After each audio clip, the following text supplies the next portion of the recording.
Bonjour Andréane, donc on va continuer encore sur la correction des exercices sur les paramètres ABHK. Alors regardons l'exercice suivant, ce qu'il nous dit. Ici ils te disent, on a représenté dans le plan cartésien ci-contre une fonction de base f et quatre fonctions transformées du même type. Associez chacune des fonctions ci-dessous à la courbe qui lui correspond.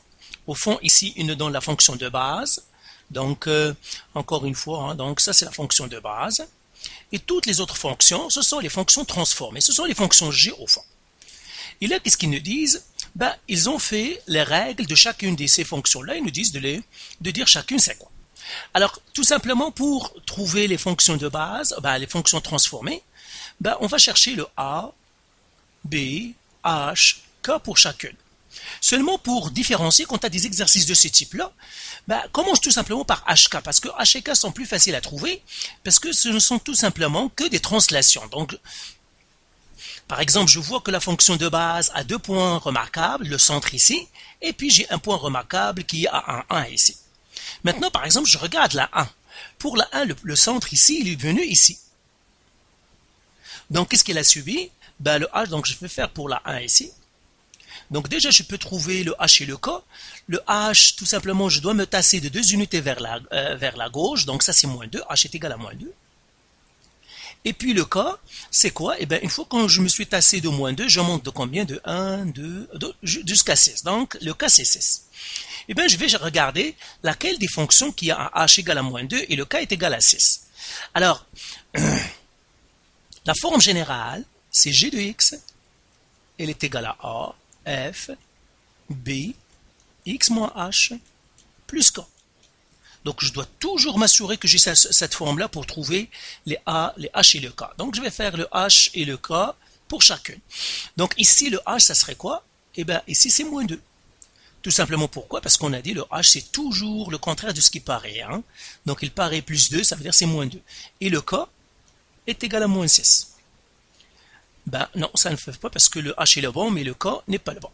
Ici, j'ai le H est égal à moins 2, et puis le K est égal à 6. Je crois qu'on a trouvé notre gagnant. Donc le H, ici, ça c'est avec le 1.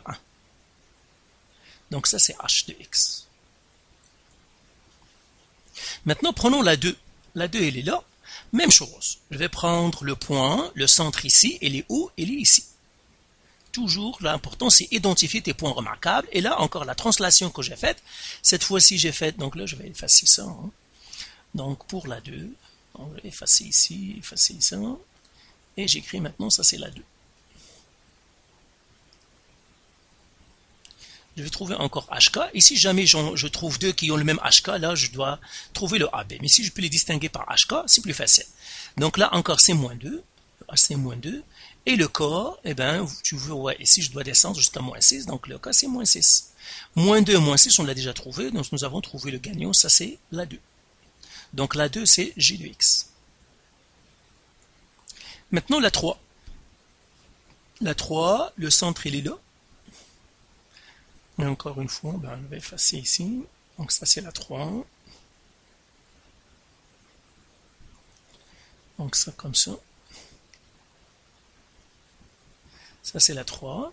Alors, donc là, je dois m'attasser de 1, 2, jusqu'à 6 ici. Donc le H, c'est 6. Et le K, c'est combien? C'est moins 2.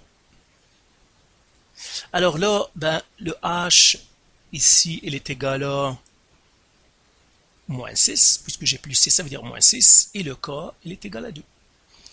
Donc, c'est pas la bonne. Ça va être celle-là. X, il est égal à 6. Ici, H, elle est égale à 6, et puis le K, elle est égale à moins 2. Donc la 3, c'est la J. Ça, c'est la 3. Donc la 3, c'est la J de X. Et puis la 4, celle qui est là, c'est la I de X. Mais on peut vérifier, ça c'est la 4. On peut quand même vérifier en trouvant le HK ici. Donc là, voilà, je dois partir de moins 6 ici, donc ça doit être moins 6 ici, et je dois monter de 2, donc ça c'est plus 2. C'est pour cela que K est égal à plus 2 et H est égal à moins 6.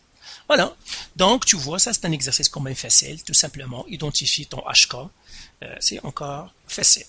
Donc voilà pour cet exercice, donc je vais regarder ce qu'il nous reste un dernier, et c'est tout. Allez, bye.